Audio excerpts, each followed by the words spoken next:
episode. Hello, R622 students and friends and fans and wannabes, alums as well as current students, people who are in the know or who want to know. We're going to solve all of your questions, issues, problems, and challenges. Not today, someday though. We can't promise the world, but we do promise you Rovy Branon, who's joined us today from Washington, where it's still early morning. And he's going to talk to us about what he's been up to since he moved to the other Go Big Red, because previous to that, he was at Indiana, of course, was red. And he was at Wisconsin as the executive director of the Advanced Distributed Learning Collab in Madison, Wisconsin, which is also Go Big Red, which doesn't play football all that well lately, but has in the past. Rovy has done a lot in the areas of online learning and mobile learning, and now in terms of credentialing and helping people ramp up and get into degree programs and or finish them so they can get certificates, and they can get certified, so they get upskilled and reskilled and find a new job. I think he's got something like 50,000 people or so that he could potentially help and impact, or is impacting in Washington through what was previously called Outreach and Extension, which he's relabeled and renamed the Continuum College. And because of that, all the people that he's serving in Washington, he's got a few deans in the other colleges kind of jealous about the enrollments that he currently has or that he's going to address in the near future. And so we'll be talking about the new academic stack and how one can pursue their life in terms of multiple iterations of higher education throughout the lifespan. And that university life is no longer a 4-year degree program. It's much more than that. And life is much more complex than it was when I was getting my BA and when Rovy was getting his. You see, Rovy is currently a rock star in his university, but he was a rock star before he got to university. He played in a band, as you can see from his hair, actually. That's got me a little bit jealous. I would have loved to have been in a rock band growing up. So there's a lot more we can talk about. He's got his master's at UNC Charlotte and his doctorate at Indiana in IST with a minor in human-computer interaction. He was one of the stars in our program, literally, because he was looking at virtual astronomy when he started, I believe. So he's looking at the stars, and he is a rock star. So I could talk a lot more about what he's done and what he will do, but he probably should tell us himself. What I'd like to do before Rovy jumps in here, I'd like to see if you could put in the chat window any kind of certificate or informal degree or informal learning experience that you've had since getting your BA. Has anyone gotten any certificates or other kind of learning experience since getting their BA or are currently pursuing one? And speed reading is a good one. That's very popular in Mexico, apparently. I read some report that a lot of people are getting speed reading certificates down there when the pandemic started. PMP, Parallel Distributed Processes, PDP, PMP. It's one of our most popular non-degree programs, actually, Kurt. I know exactly. What is it, PMP?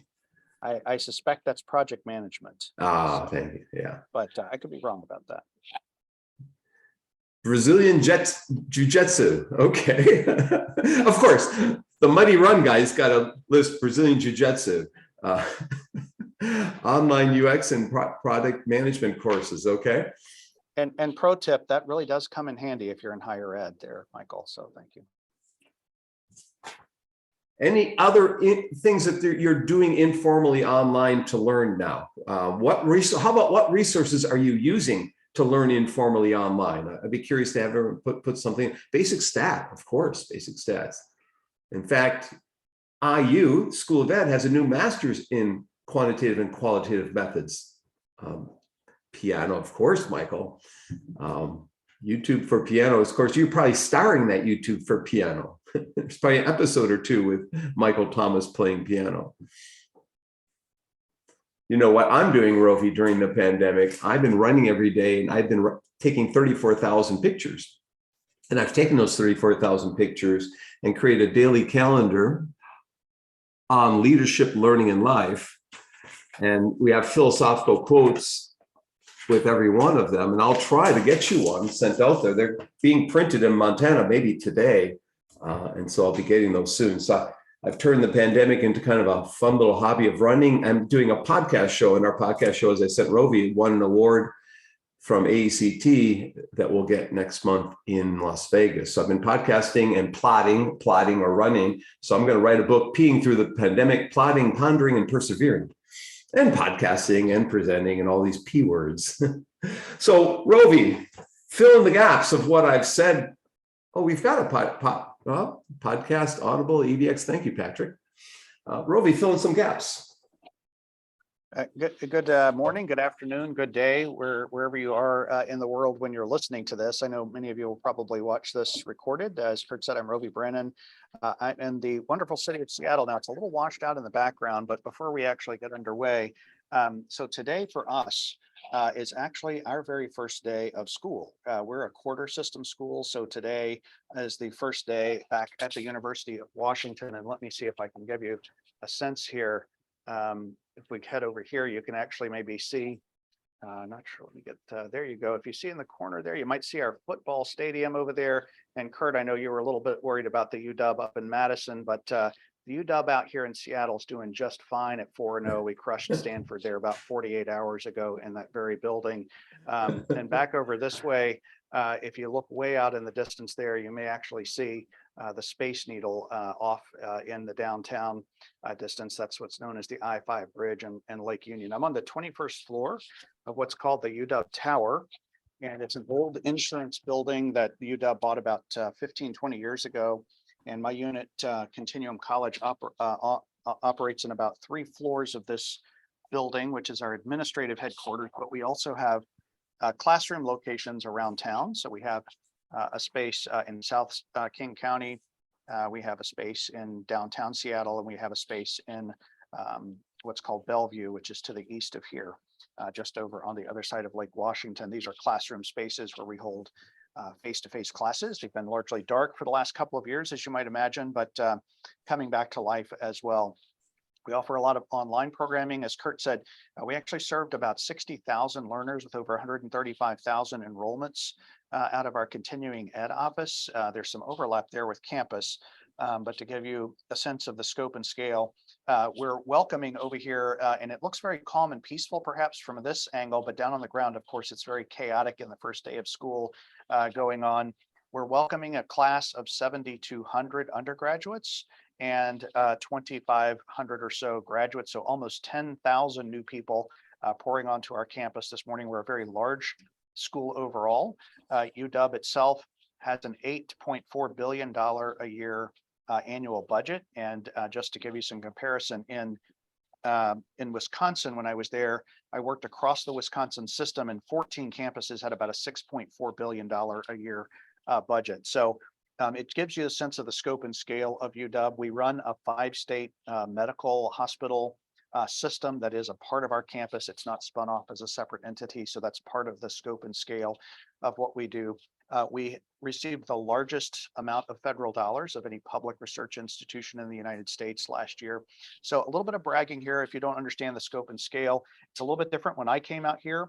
If you're in the Midwest or on the East Coast, you have other great universities within a stone's throw or maybe within an hour or two drive.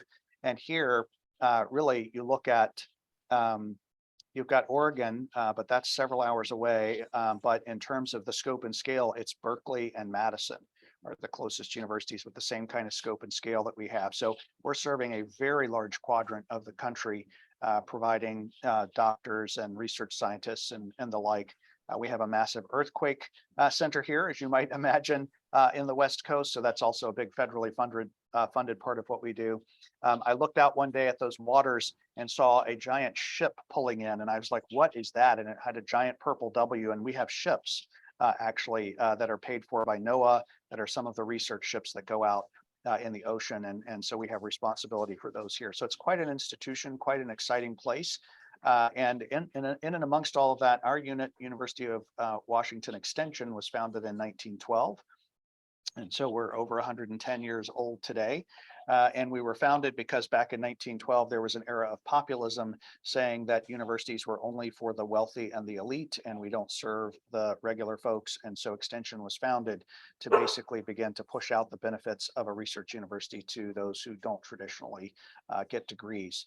Today, our mission is a bit different with 60,000 learners, you might imagine, and that includes students who are 8 years old in our summer youth camps, our STEM camps now. We have early fall start for those coming in early and getting a jump start on the university experience, and especially our international students. We have international student programs that we run for English language. We have summer session that we run for campus. So we run the summer quarter, as we call it here, our summer sessions on behalf of campus. We have about 130 certificate programs. This is kind of our bread and butter, non-degree, non-credit certificate programs that we run. Those are largely our programs that we manage through Continuum College. We also provide program management services. So if you've heard of the term online program manager, we are one of the most successful internal program management entities in the country. In other words, we support 111 master's degrees that are self-sustaining on behalf of the rest of our campus. So we have launched and sustained 111 brand new programs that don't get state support from the state of Washington. That's kind of the reason they run through us, is because they must self-sustain. So we also have at the far end of the spectrum, we also have an Osher Lifelong Learning Institute, which serves people over the age of 50, but the average age of people in that unit is actually about 75. And so learning and retirement, that is dramatically shifting. So that's kind of a snapshot of who we are and the context in which we're situated. One thing about the city of Seattle, it's the most highly educated city in the country. About 62% of the people here already have their bachelor's degrees. We have the highest number of library card holders in the country as another measure of sort of education level. It is kind of interesting, though, because we don't serve nearly enough people, even as big as we are. So we import a lot of those individuals, and that puts a lot of pressure on us to continuously retool the population, as you might imagine, in the tech industry that we have here. Seattle is the #2 R&D spending city in the United States and nearly #2 in the world, behind the Bay Area and just ahead of Southern California. But both of those regions have multiple research universities supporting their R&D companies. So you might imagine with Microsoft and Boeing and Starbucks and Amazon and Expedia that we have a very high R&D culture in the city here as well. So just that's a bit of the framing and the context that I just want you to understand as we sort of have a chat about where we are. So Rovy, we just had Gil join us, who's in our business school, and Gil, you'll definitely want to go back to the beginning because he ran through all the different degree programs, or many of the degree programs that he's built or is in charge of. I want to just have one question going back in time before we go to the questions that we have for you in your current job. But can you tell people what your job was as executive director of the academic collab in Madison? What do they do? Just, what it is that they do, and why did you leave that job to go to Washington? Yeah, well, first of all, I will say that let me go back even a little bit further, Kurt, and I'll try to not spend too much. 1967, I won't go back quite that far, but that's when Michael Thomas was born, by the way. He's a summer of love baby, or spring of love, Me and Michael both then. But I will say, let me forward about 16 years later, sitting in the office with my high school counselor, and he looked at me and he said, you're not really college material. You shouldn't think about going to college. Your math scores are not good, and you're not the kind of person that goes to college. You need to go to be a construction laborer or go into maybe auto mechanics. Problem was, I'm not very good with my hands. So that's a real sad place to be. But as I came out of that, I launched my own business in telecommunications, and I managed my own heavy metal and multiple other kinds of music, but I always say heavy metal because it always is a little bit provocative, but managed bands in the evening and ran my own business during the day, and hit a recession and decided maybe part of what happened was, and there's a little interesting arc here. I couldn't do math, right? That was in my head. That was what everybody had told me. And I needed studio time for my band, and Central Piedmont Community College in Charlotte lied to all the musicians in town and said, you can get free studio time for your band by taking the certificate program in audio engineering. Now, it was absolutely correct that you got studio time and everybody knew that, but what they didn't tell you is you have to do engineering and math to get to the free studio time. And I enrolled in this non-credit, non-degree certificate for myself. And suddenly with the right motivator, I was a math genius, and it began to change my perception of what good teaching, bad teaching, and motivation actually meant. Now, I didn't know for a couple of years that would be the impetus for me to actually go back to school as an adult, right?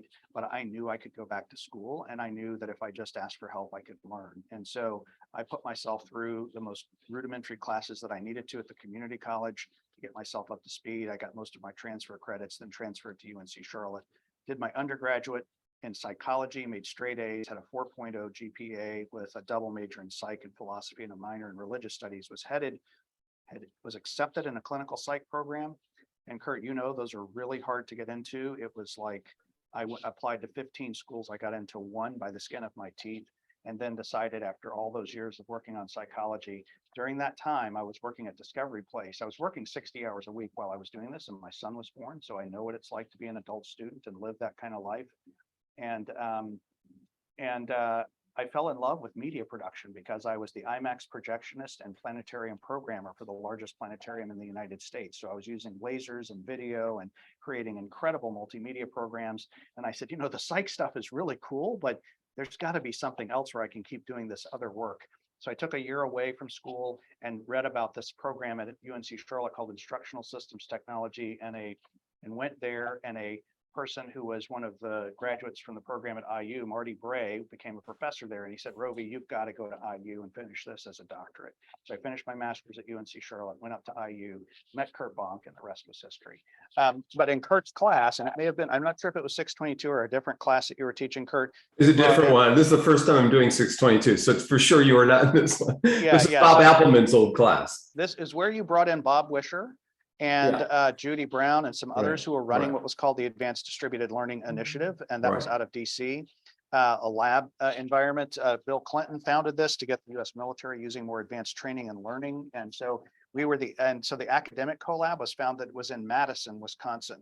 And I got to know Judy Brown, and we were sitting at a conference one day, and she pointed to somebody and she said, would that person be really good for my job as executive director of this lab? And I said, where are you going? She said, I'm retiring. I was like, no, that person would be terrible for your job. I know a person who would be great for that job.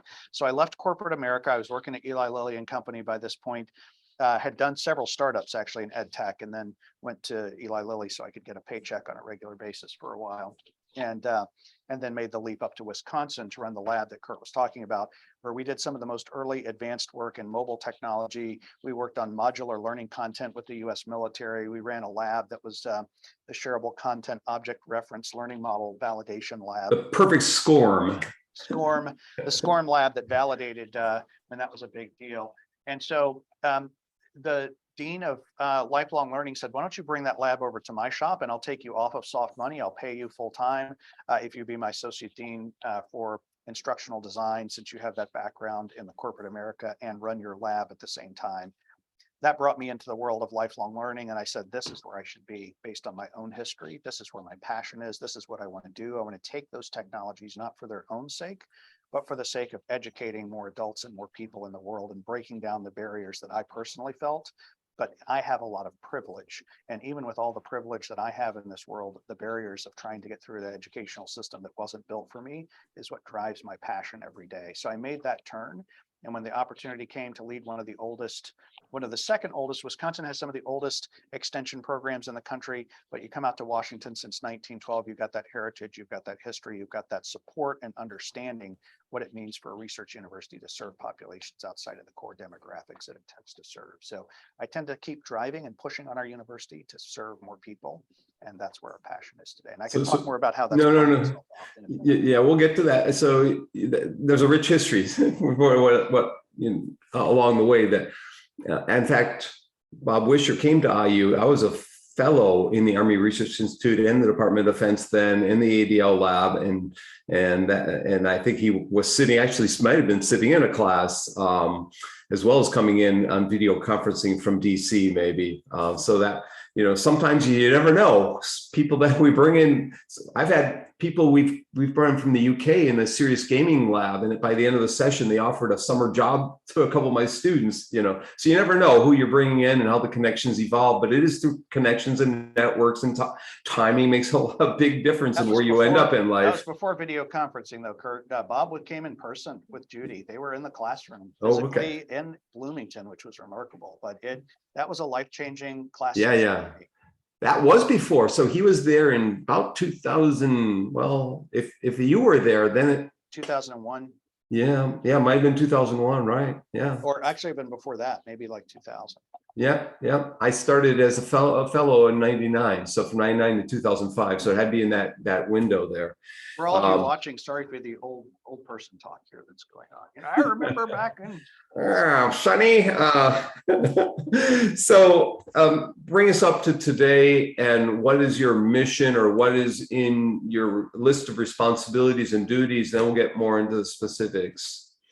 Yeah, so I've kind of gone through the what, but let's talk a bit about the why, because that's really driving what we're thinking about in terms of where we go next. Obviously, the last 2 years have not just been about changes in how we deliver education, they've been changes in how we think about the world at large and whether or not we have an equitable distribution of healthcare and education and a whole lot of other things. So that's coming into play with how we think about what we do here at Continuum College. We've been working with some different consultants, shaping this work for ourselves, understanding where we fit in the reality of the world today compared to 1912. What does it look like in 2022 to be expanding equity in higher education, and how do we really think about that? So part of what we've done this past year, and this is not yet published work, it's about to be published. We have taken our goals in diversity, equity, and inclusion, and we've begun to meld those into what we called our social impact goals. And we're trying to create what we say, this is our social impact in the world as a unit. This is very unusual. We're a staff unit, so we don't have faculty necessarily in our unit. We work with faculty all the time, but we are really an empowered staff unit here that sometimes is a bit of a threat to folks because we have our own vision and mission and responsibility, which is outside of just simply promoting exactly what people might think we should do, which is supporting our faculty all the time. We have our own drive to push to serve more people within the state of Washington. And so we've aligned with the UN Sustainable Development Goals, especially Sustainable Development Goal number 4. And I was actually talking to somebody from the UN last week, and she said they're about to get a refresh. So they're about to sort of go through and refresh the UN SDGs. But she said, I was in the room, and she said, this is the first time I've seen, because what we've done is we've taken this down from big goals of the UN to targeted metrics in Washington State. She said, I just haven't seen, like, this is what we all thought should have happened when these goals were published back in 2015, and people haven't really taken that step to make it real. And so for us, you look at SDG number 4, it's all about providing sustainable lifetime education for women and men all around the world. Everybody deserves that. Our belief at Continuum College, our belief is everyone deserves the education they need to thrive in an ever-changing world. Everyone deserves that, not a selected few. And that puts us sometimes at odds with our own university. But when we talk about the way we think about this today, there's a few other factors that come to play in what we're looking at. But let me just sort of say, let me stop this point on the UN SDGs. What we've done with the UN SDGs, and this is unique to Washington State. Washington State, unfortunately, is 44th in the nation in college completion for those who begin college, which is a real shame. UW is not part of that problem. We have about an 84% graduation rate, and we serve more students, Pell eligible students, than the entire Ivy League combined. But on the other hand, we are the flagship, and we have a responsibility to look at the issues of what's going on. So there's a number that people talk about at the federal level, and it's an important number to understand. It is ravaging our country right now. It's some college and no credential, SCNC. That is an official number.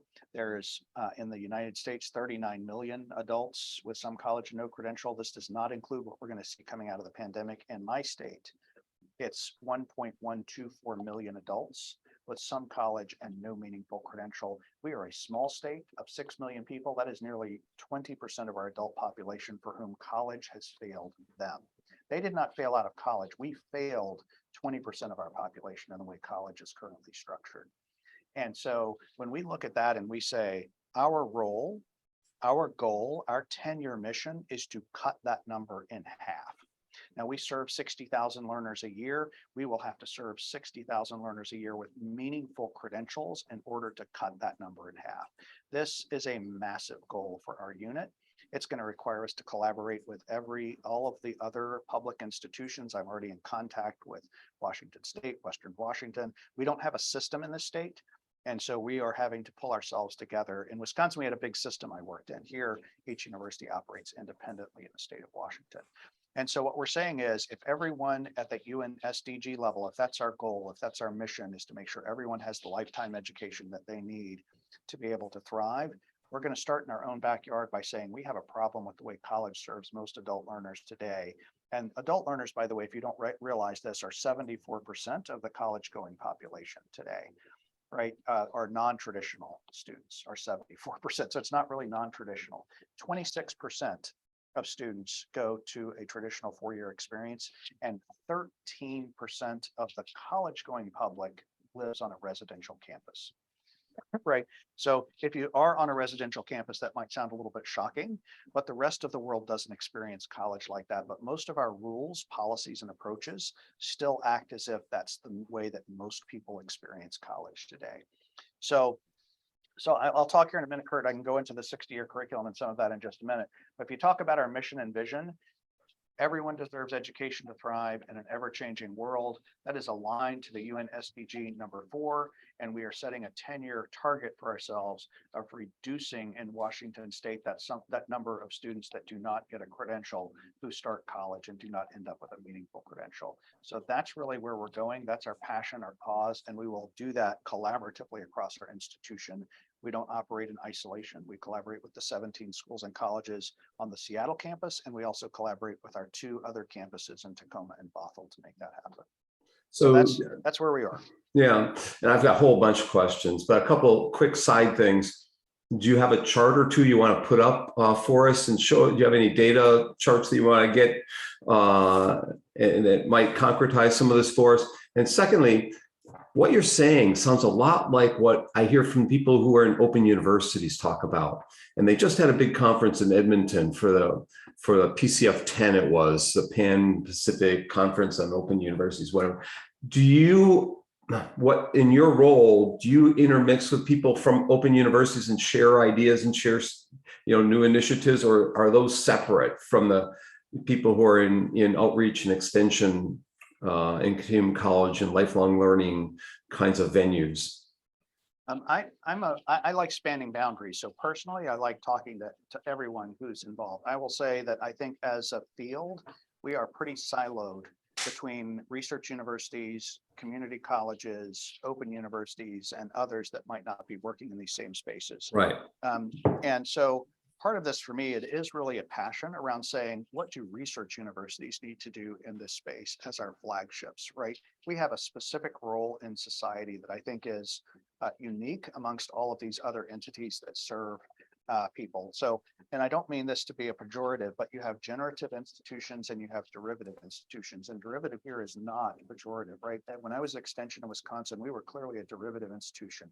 We were taking the great research from other universities and creating programs off of that to educate more people, but we weren't necessarily generating the initial core knowledge to be able to do that. That was coming from our research universities, right? As our research universities are better resourced, the kinds of programs we can put in place so that we have an 84% graduation rate comes in part because we have the ability to raise dollars beyond our state and tuition dollars in a way that community colleges and open universities cannot. So to me, we listen to those folks. I think we pay attention to what's going on in that space.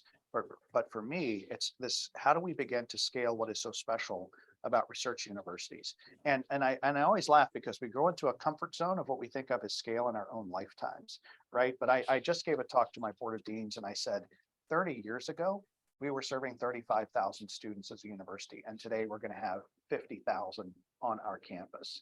And if you were to say 30 years ago, we're going to double the size of this campus, people would have just absolutely said, we can't do that.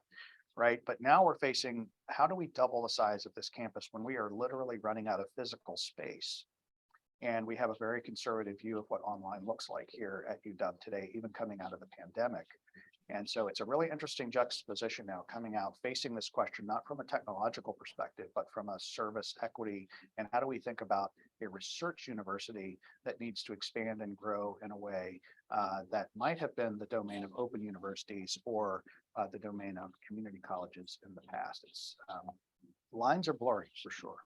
So we just had another IST alum join us, Shixuan Liu, who's off in University of Pennsylvania at Indiana, or yeah, I think that's the way you say it. She's teaching Chinese there, or in the Chinese language program. So we've got Michael Thomas, got Shixuan, and Rovy, all were students in 2000-ish. Shixuan came a little bit after you, and Michael came a little bit before you, but you all kind of overlapped, I think. So we're going to ask about the kind of new degree programs that you're offering, the 60-year curriculum, all that, and academic stack. But I want to, this week in class is on workplace learning environments, and this course is on designing learning environments. It's not a question maybe you're going to expect from me, but how are workplace learning environments changing? What kind of principles should we keep in mind when we design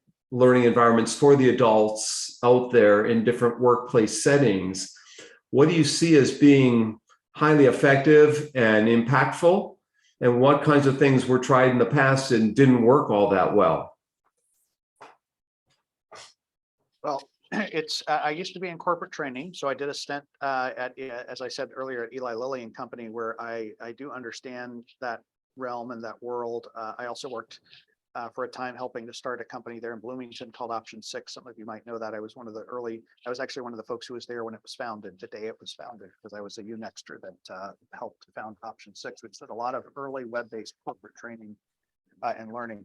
So interestingly, and I'll give a shameless plug here that I'll probably give more than once, but because it's on my mind, because the other thing I'm doing later this morning is I'll be recording the 3rd episode of our limited series podcast, not nearly as ambitious as Silver Learnings and Lining. We don't expect awards from this, but we're actually going to be talking to a lead human resource officer from Amazon today. Now, this won't drop for about 3 or 4 more weeks. The episode won't be live, but we're going to do the recording today.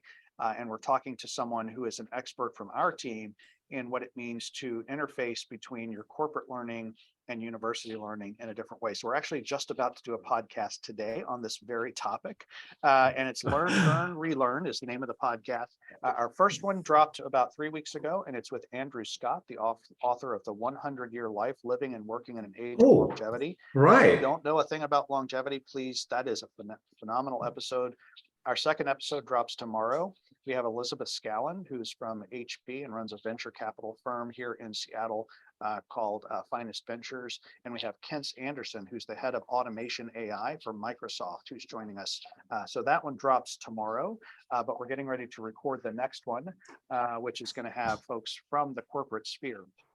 We interface a lot with the corporate sphere, Kurt. So part of what's really interesting is I talked to folks from places like Amazon, and one of the senior HR people, we were talking about this issue of some college and no credential. And I said, what does that mean for you? Because you can't hire enough people. We have tens of thousands of open jobs here in Seattle right now.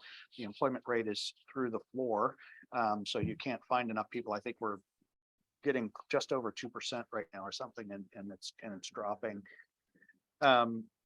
And she said something very interesting. She said, we bring a lot of people in from out of state because if someone is not credentialed, they're invisible to our systems. Their skills are invisible to us.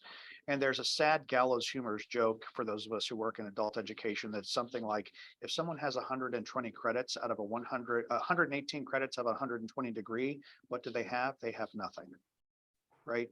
That's a shame. And we don't have to build our degrees like that anymore. And so we're actually looking at, can we structure degrees in a different way so nobody stops out without having a meaningful credential that will help them in their lives. And so that's I think that's one of the things that we're talking about and working on right now. But part of what's happening in the corporate sphere that we're seeing, and Walmart is leading in this, you have some other big companies that are really jumping in and beginning to say they're beginning to build skill-based economies for their workforces, right? And Walmart has broken down 5,000 skills necessary to run a supercenter. And they've broken them down into badgeable skills that if you come in as a greeter, they can show you a path of what it takes to become a general store manager. And they gave a great story in one of their talks about moving from being a greeter to a cake decorator and the kind of financial impact that has on somebody's life, and that you can now follow a badged path within Walmart to get there. So you see some employers starting to drop the college degree as a requirement, but they're getting more stringent about other kinds of learning that are going on in the workplace. Tech companies are moving here first. They have the systems that can ingest things other than traditional credentials, I think, in better ways, and many of them are experimenting with that right now. But I think what we're in conversation with behind the scenes is how do we start building an ecosystem that makes this a much more transferable capability so that it's no longer stuck in one realm. Your university learning and your business learning start to meld in a universal learning record that students have, where we have badged experiences so that we're at the corporations we're talking to, we're saying you've got to figure out what of your training can be portable and you can allow students to expose when they go out, what needs to be proprietary. Because many employers are approaching us and saying, we want you to come in and give portable credentials because it's helping keep employees with us. So it's a benefit right now. So they're upping the benefits to try to hold on to their employees. And one of those big benefits that we're seeing Gen Zers and millennials really ask for now is personal development that's portable, that they can take with them, that's not locked behind a single company. So at least in a place like Seattle, where there's hyper competition for tech talent, everybody's sort of racing to show how much they can do to help upskill employees at their place of business. So I think what we're going to see is a less proprietary corporate training model, and one that might be more fluid, working with outside providers in a more seamless way. We struggle on the higher ed side. Boeing at one point wanted us to create a credential that included some of their internal training, some stuff from the university. We said we can't do that. We can't provide a UW credential if it includes your stuff that we don't control. But now we're looking at badging as micro credentials, and we're saying, you know what, we could create a meta credential, and then within that, it's going to be very clear which pieces the university provided and which pieces that Boeing provided. And so now we're having a very different conversation about what co-credentialing might actually look like in some of these workplace spaces. So that's a surface of what's happening. We know the companies here in Seattle are making very big investments in physical spaces, digital spaces for learning, and in how they credential learning within their organizations. Now we have 4 ISD alums. Cheryl Narahara, who is Tom Schwen's student, has joined us, who you know. Shixuan Liu, who is my advisee. You are Ted Frick's advisee and mine. And Michael, I don't know who Michael's advisor is, probably Sasha. He survived Sasha, if that was the case. I think that's right. So tell us a little more about this 60-year curriculum. What's that all about? And how have your ideas resonated at the University of Washington and elsewhere? And have you seen other campuses pick up on that idea and extend their approach or their mission at other places? Is this something that's resonating within this country and worldwide? Well, the term 60-year curriculum is a pretty wonky term. So we use that, I think, internally. It's hard for people to sort of get a handle on this. But I mentioned earlier the book by Andrew Scott and Linda Grattan called The 100-Year Life, Living and Working in an Age of Longevity. I highly recommend everybody read that book. On the first page of that book, and we talk about this in the podcast episode with Andrew Scott that we recorded a few weeks ago, it is out now. Did I mention that we have Learn, Earn, Relearn as a podcast? By the way, yeah, well, do send me that tonight's podcast or whenever you're doing the workplace one, because I will put it in my syllabus for this class. I want to get at least one link in my new syllabus for this class. So do send me that. So I'll send you that. But it's interesting to read the book, because on the first page of the book, it says, what we're about to say to you will provoke anxiety. And it's like, what? Why would living a longer, happier life provoke anxiety? And they're economists. Grattan and Scott are both economists at the London School of Economics. So they began to play out the implications of what's happening in society. with longer lives. It's already here. It's sort of boiling a frog. We can't see it. And we've seen some pullback during the pandemic, but we also know there's going to be an acceleration of science coming out of the pandemic that might really leapfrog us ahead in some of these areas. But we're seeing about 2 years of additional lifespan per 10 years per decade. So we're gaining about 1 to 2 years of additional lifespan in the human race per decade. Again, a little bit of pullback right now. This is Grattan's and Scott's work, and Andrew Scott talks about this. But when I say this at a conference now, I often open with the line that they start with in the book. An 18-year-old, and really, if you're under 30, you have a better than 50% chance to live past the age of 100 and to be healthy into your late 90s. And according to Grattan and Scott, based on the economics that they're looking at and the way governments are moving, you will likely need to work until you're 85 years old, right? To get the same benefit in retirement that a baby boomer has in 35 years. Gen Xers are going to take, that's me, 40 to 45 years to get to the same level of economic benefit. And if you look at today's Gen Zers, 60 years. So we like to say a 100-year life is going to need a 60-year curriculum of lifelong learning to support people in a rapidly changing world. And so, excuse me, it's no mistake that our first episode is with Grattan and Scott. And the second episode is with people who are focused in technology and artificial intelligence and how fast or not that's really changing. And now that you have people living much longer lives and technology moving at the speed that it is, lifelong learning is becoming ever more essential as a part of that. So Rovy, tell us what the academic stack is, and also what are some of the most popular digital credentials that you offer today? We talk about 5 key areas when we think about the 60-year curriculum at the University of Washington. So the first one is the stuff. So the meta curriculum. So instead of thinking of curriculum within a program, we look at the kind of program arrays we have spanning life, a lifetime. So we actually have this grid where we say, what are all the different programs we offer?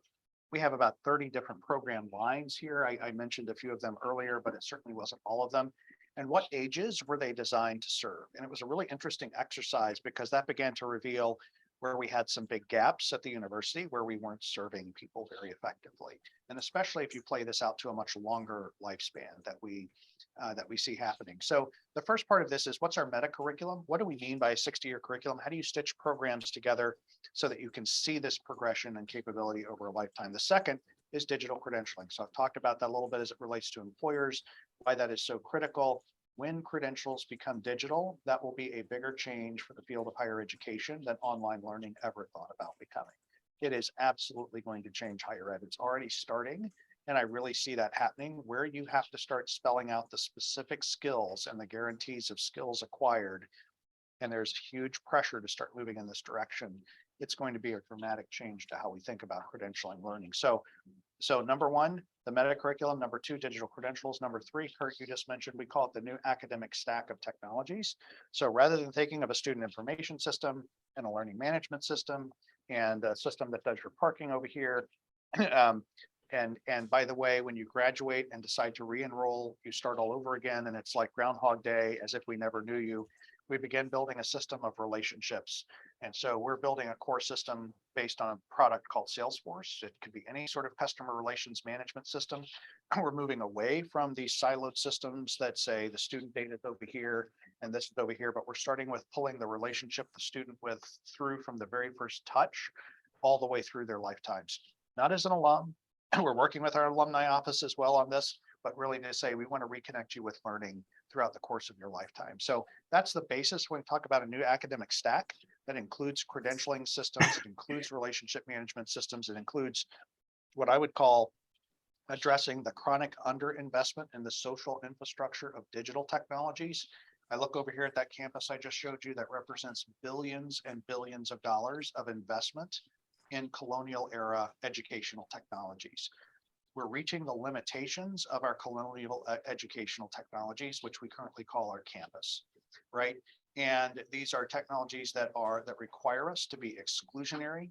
They require us to have a lot of control, and they require a lot of surveillance. New technologies have the same sorts of things, but we could look at this and say, how do we begin to change that and look at this differently when we think about our new academic stack?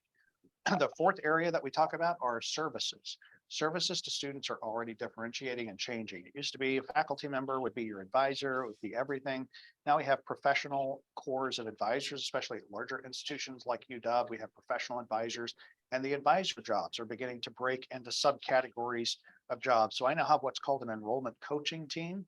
These are folks that deal with adults and help them sort through how the university can help them.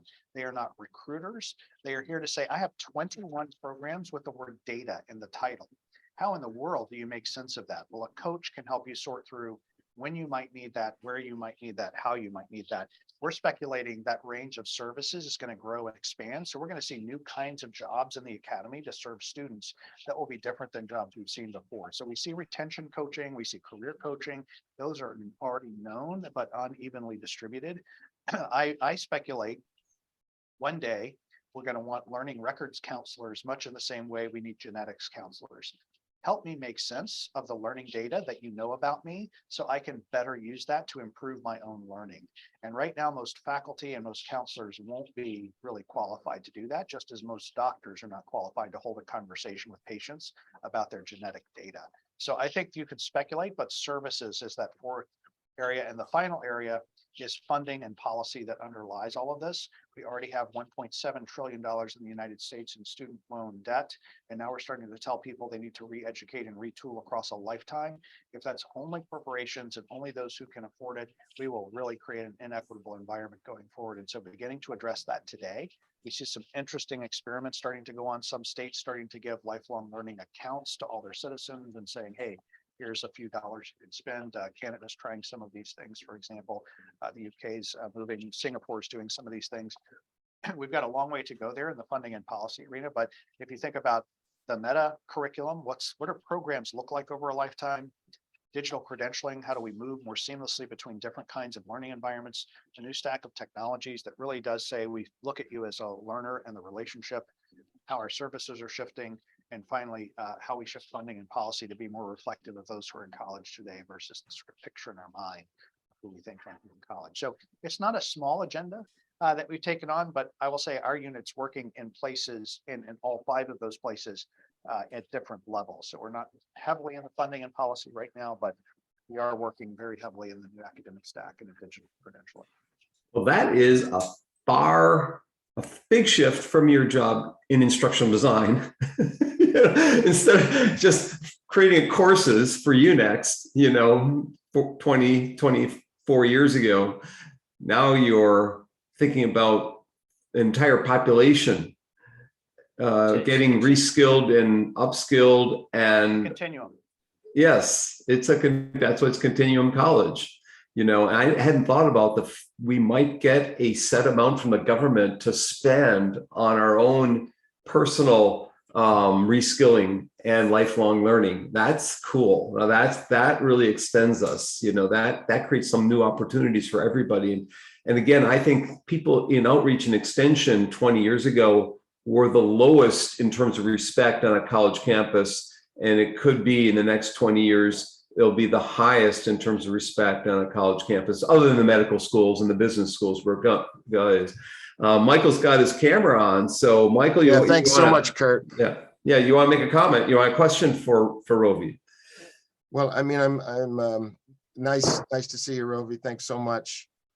I mean, I've been thinking a lot about like the extent to which some of the new technologies related to AI are going to be impacting the work of higher education generally.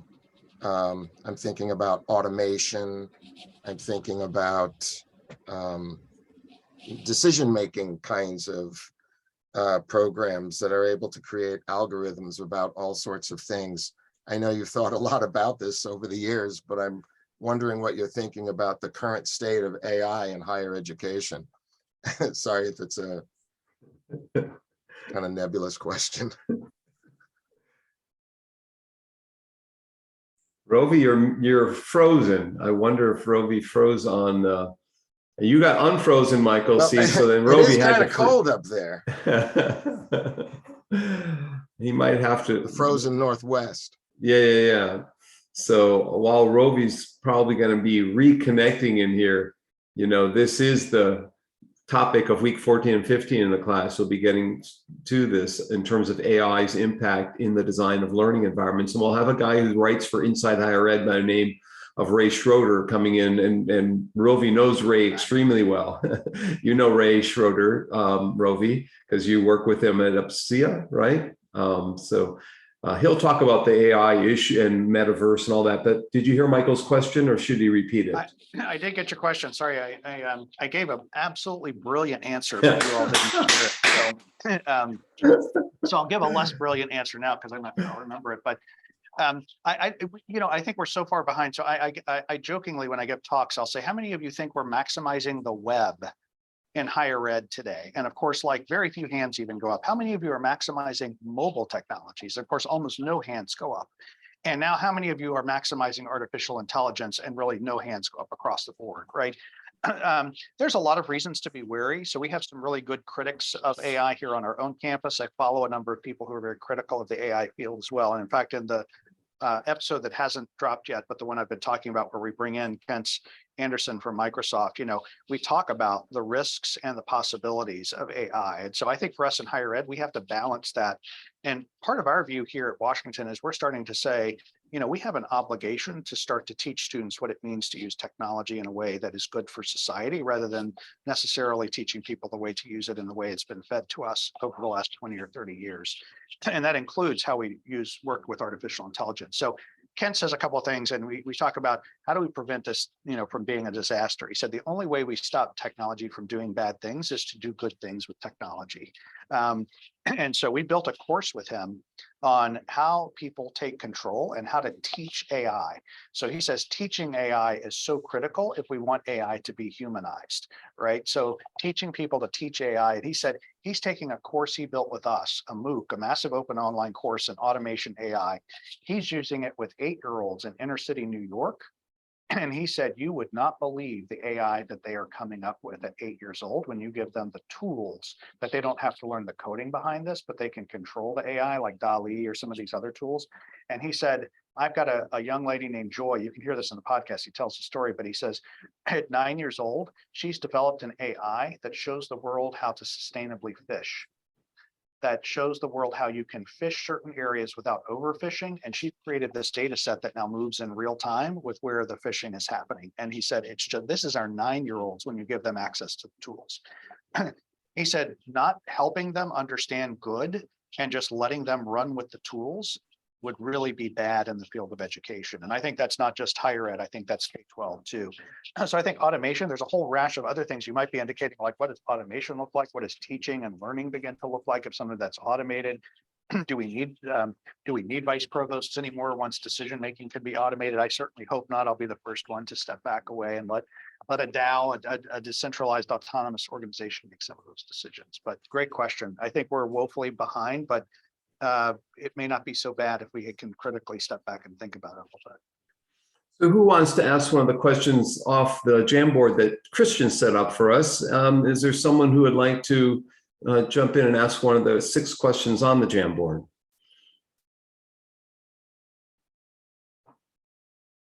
Don't be shy. I can go first. Yeah, sure. Yeah. Okay.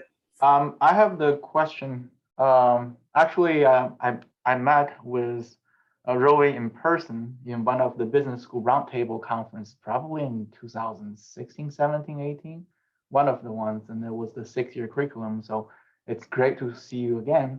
The question today is, so institutions, we offer short courses, mini degrees, and kind of continuing educations or micro credentials. So that's how always been there. So, and then in recent years, especially during COVID, we see most of the corporations, they have their own universities. For example, Deloitte has their own universities. Apple may have their own universities. So what they do is they recognize there's a gap, and then they start training the next generation workforce the way they want to be, especially with remote and then flexible schedule and everything. So what is your opinion on that? Do we running into competitions with them, or do we potentially collaborators as higher education goes into the next 20 years?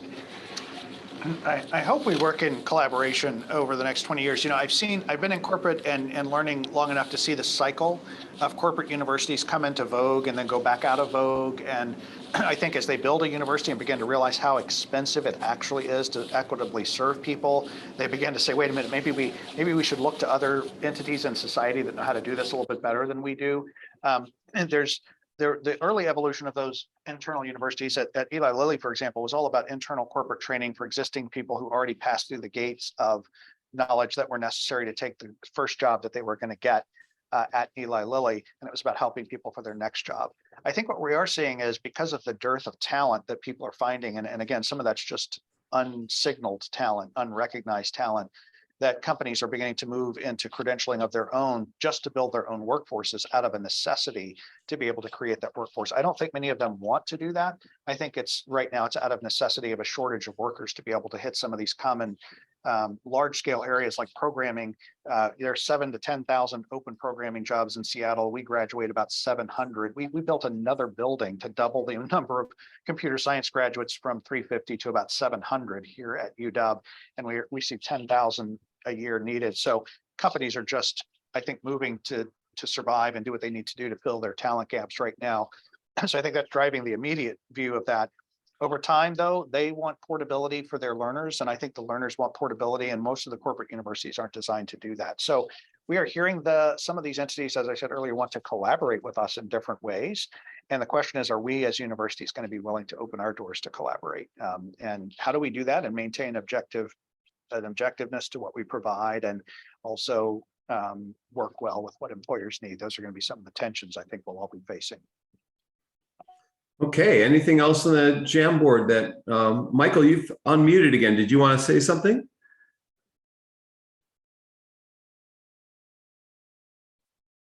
No? We can't hear you, but it's okay. No, sorry about that. No, the moment has passed. It's all right. Okay. Cheryl Narahara, do you want to jump in here on anything that Rovy said? No, this is absolutely fascinating. You're right. We started off as instructional designers, and we're seeing all this happening where we thought it was going to happen in the 1990s or the 2000s, and now it's happening faster than we ever imagined. And who would have thought COVID would have turned everything so quickly? So thank you for this great conversation. Thank you for inviting me. I'm so sorry. I've got to go take care of my dog who's chasing the gardener right now. Great conversation. I will catch up on the recording. Thank you, Chris. I will send you the recording, Cheryl. Good to see you here. So our other alum that's with us is Shixuan Liu. Shixuan, did you have a comment or a question on the Jamboard?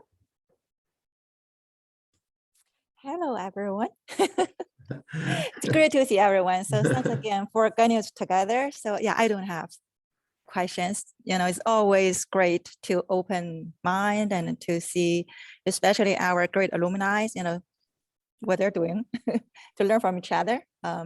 Yeah, so great talk. Thank you. Thank you, Shixuan. So who else has a question? Patrick, you have a question on the Jamboard? Go ahead, Patrick. Yeah, I had 3 questions on the Jamboard. Okay, of course. So I kind of combined 2 of mine. One, I was interested just in with credentials. To what extent do you think organizations, especially that create their own credentials, are able to measure the skills effectively? And just, I'm also wondering about the potential for a kind of a credentials arms race with employers requiring more and more credentials. So it's kind of similar to how some employers require a bachelor's when the role might not need it, just because they're able to hire people that way. Yeah, a lot of good, couple of really important questions here, I think, about credentialing. And I think it's been, this is really for the last 8 to 10 years been part of the question that is sort of floating around. So if we look at higher education today, we are accredited by entities that pay 0 attention to outcomes. They pay attention to process, but they do not measure the outcomes of our universities. They look at how many tenured folks we have. They look at the way we offer courses, the amount of time people spend sitting in seats, and a whole lot of other factors other than what happens to the students when they graduate from the university. Now that's changing a little bit. We're starting to see obviously more stringency around that. Part of that's been brought on by the failures of the for-profit industry. But on the other hand, we today do not have an approach that sort of holds universities accountable for the instructional quality that they have, or the learning experiences that they have. I'm not saying we do a bad job, right? I think the proof is there. We do an incredible job. In fact, I totally reject the narrative that higher ed's broken, and I can talk about that in a separate conversation. I think higher ed is working exceptionally well, given that it was designed to serve 4% of our population when it was originally created, and now it is stretched as a system to serve 33%. And so it's not a question of whether the system's broken, it's a question of whether the system was built to do what we think it now needs to do, in which case it may be a change of the system that may be required. So anyway, that's a side note about higher ed. But if you think about credentialing, which underlies higher education, part of this is the issue that we're starting to see, right? You say we're finishing school for wealthy kids at 4% of kids, even just before World War II. So this is not long ago history. This is fairly recently to today. These credentials, a lot of pressure, employers saying, wait, this doesn't tell us anything. Knowing you got an A, I have no idea what an A means at university ABC compared to XYZ. So just to put in perspective, our current credentialing system is far from perfect in the way that we do it and the way we validate those credentials. As we've looked at these alternative credentials, the equip proposal, if you haven't looked at that, it's equipped in all capital letters. It was a trial that was put out there to try to do new credentials around competency-based education. It was really around competencies, but it was a way to have different validators, which are companies coming together to validate that the credentials really do represent that students can do the skills that they say they can do. So this is one metric that's coming in right now that is being played around with. It has a lot of problems, but it's a different kind of validation than the validation that we've seen from prior credentials. With badging, the badging systems are open. So anybody can badge anything. I could have Rovy's badges tomorrow. I can go get an instance of Badger and start Rovy U and start badging people for every kind of bizarre. Did you log in? Yes, you were credentialed, right? Now, the meaningfulness of those credentials will be determined in part by the social systems that surround them, just like our credentials today, right? So there will be badges in that environment that will be meaningless, and the community will have to come to a shared understanding, and that might be different for different communities. Different communities might value different things.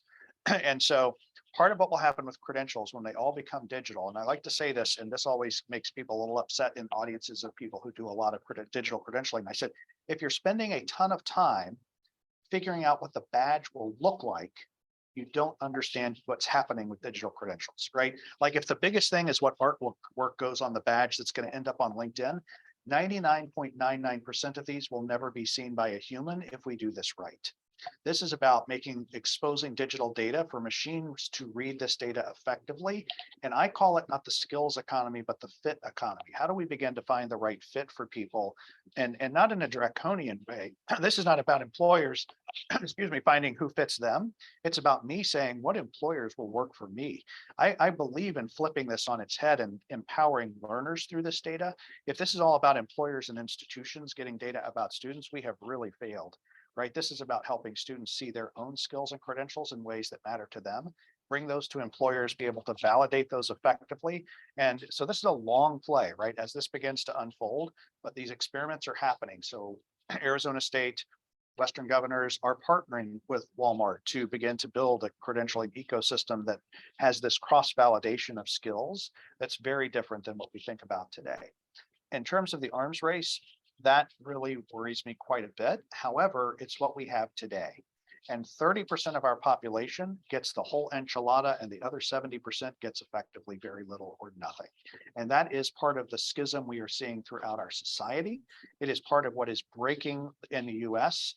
The fallout lines of economics and politics, if you overlay who has an education and who does not, you can almost see exactly what's happening.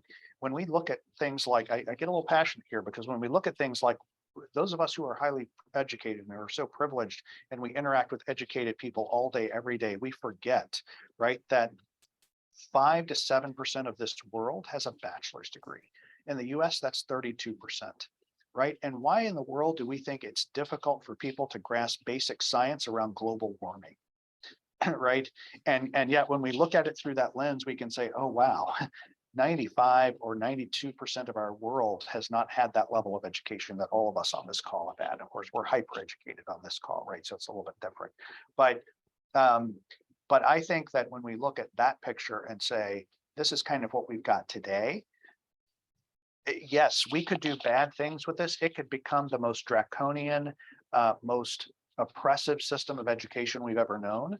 But just like I will paraphrase Ken Sanderson, the only way we will do good with technology is to do good things with technology. And so I believe in trying to push on that good, trying to make this about the learners being exposed to their own data and learning as much as it is helping employers and institutions figure out what to do with their learners. So great questions.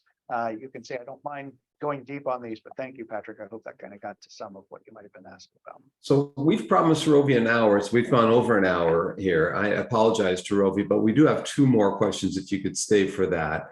So one is from Christian and one is from me. Christian's actually got 3 on the Jamboard, but I'm going to make Christian condense them. And then I have the last question for today. And others could comment with a couple words at the end if they want. So Christian. I've managed to actually only have 1 on the Jamboard today. I have plenty of questions for you, Rovy, but I just focused it today. What role do you see portfolios playing in both your students as well as future credentialing systems? Yeah, just leave it at that. Portfolios. Yeah, I think we're going to see more, whether they're portfolios or other kinds of action-related assessments that are more authentic assessments. And maybe those authentic assessments roll up into a portfolio of some sort as a way to think about that. I think that the way we've thought about portfolios as being unique to a single learning experience, like a degree or coming out of a specific university, I think that's going to be very different. I think people will have portfolios that include examples of work that cross what they might be doing personally. It's interesting to read the book, The 100-Year Life, and then overlay that with what you see maybe in the creator culture, where you have, as somebody mentioned earlier, you know, I do a ton of learning when I'm fixing my computer with 12-year-olds who've made great videos on like, here's how you fix this Mac problem, right? It's like, oh, wow, you know, that's learning, but you're also right now not getting credit for that if you're teaching people on YouTube, right? So I see portfolios becoming rich enough to include all of those kinds of personal creator spaces, as well as Grattan and Scott talk about, people are going to drop out of the workforce to start a business, not to make $1 million, but to go learn how to do something new.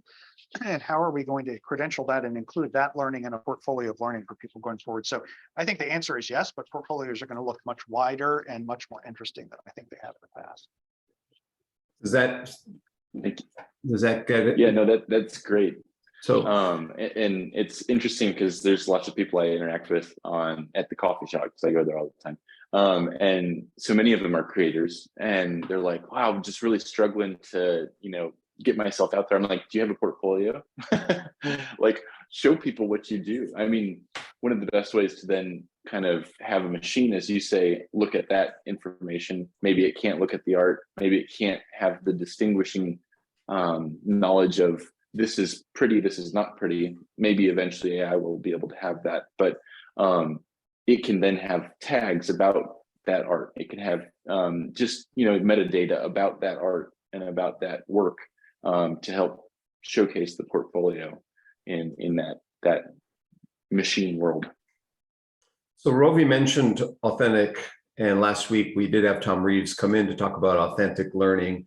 And so if you're interested in what authentic learning is and you weren't there last week, do watch our recording. Michael Thomas is coming back tomorrow in my other class to talk about qualitative research. If anyone would like to attend that, that'll be at 7 o'clock Eastern time. Just write same link here if anyone wants to learn more about qualitative. It's about 7:15 actually. I think I promised Michael. We'll give people a little break between the human subject session the hour before. So when Rovy was working for the Wisconsin system, he was kind of a prophet predicting where we're going, right?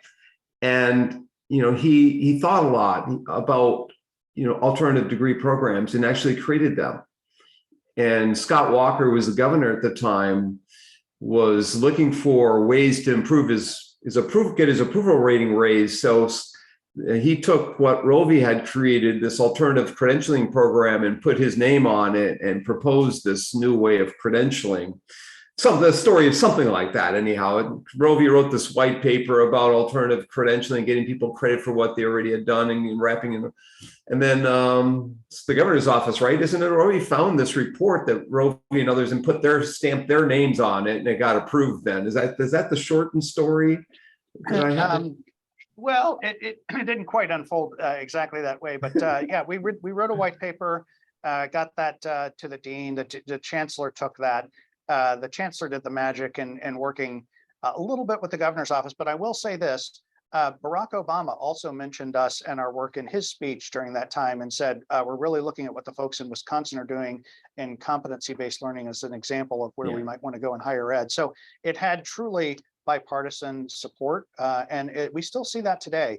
You can't use the same words, but bipartisan, everybody wants people to be educated. People want it for different reasons. People have different views about what that education should entail, for sure. But on the other hand, there's very little argument when it comes to whether we should have an educated citizenry or not across the spectrum. Well, I was thinking you saved Scott Walker's job, but anyhow, so before we go, we want to hear a couple secrets, something that the rest of the world hasn't heard about that you're working on now. So this is the place to tell us a little secret that you can share with us, something you're on the cusp of or about ready to propose, something that maybe even the people you're working with don't know it's in Rovy's brain that he'd like to do next. So can you give us something right on the cutting edge here? Yeah, I think, well, there's a lot. There's always a lot on the cutting edge up here, and it's bleeding a lot, and other people are telling me these are bad ideas. So normally I wait until I say things to other people several times before I figure out which are good ideas or not. As we come out of the pandemic, I think the thing that we're looking at, so we've mostly focused on our Seattle campus, but when I was in Wisconsin, we worked with many of the smaller campuses, and we have a Bothell and Tacoma campus that are very vibrant. They're actually growing faster as a percentage than the Seattle campus. They have a specific mission to serve the regions of the state in a different way than the Seattle campus does. And so we're actually talking about maybe creating a tri-campus degree designed to solve the some college and no credential approach, and actually probably 3 degrees in an array. And they're not just going to be online degrees. So we will not develop online degrees for the purpose of generating revenue to prop up the rest of the university. We're calling these equity-focused online degrees. So we plan to build, and we're starting to work with community agencies to say, how do we build support networks across our food banks, which we have to have for many of our students? How do we work with local social services in different districts and different regions so that we're not just focused, and then our academics will be, we're going to make sure that there are credentials that are meaningful credentials that students will earn. So this will be some might call it a stackable degree, but we're talking to our hospitals about, we have a real problem with addiction crisis here. So what about a healthcare focused psych program that after the first 2 courses, you can start working in an intake center, and the hospital will support you going back and completing your online program, for example. So we're talking about creating these statewide equity-focused online degrees that have more than just the fact that you can be geographically located somewhere else, but have other kinds of support for students who really struggle with the college experience.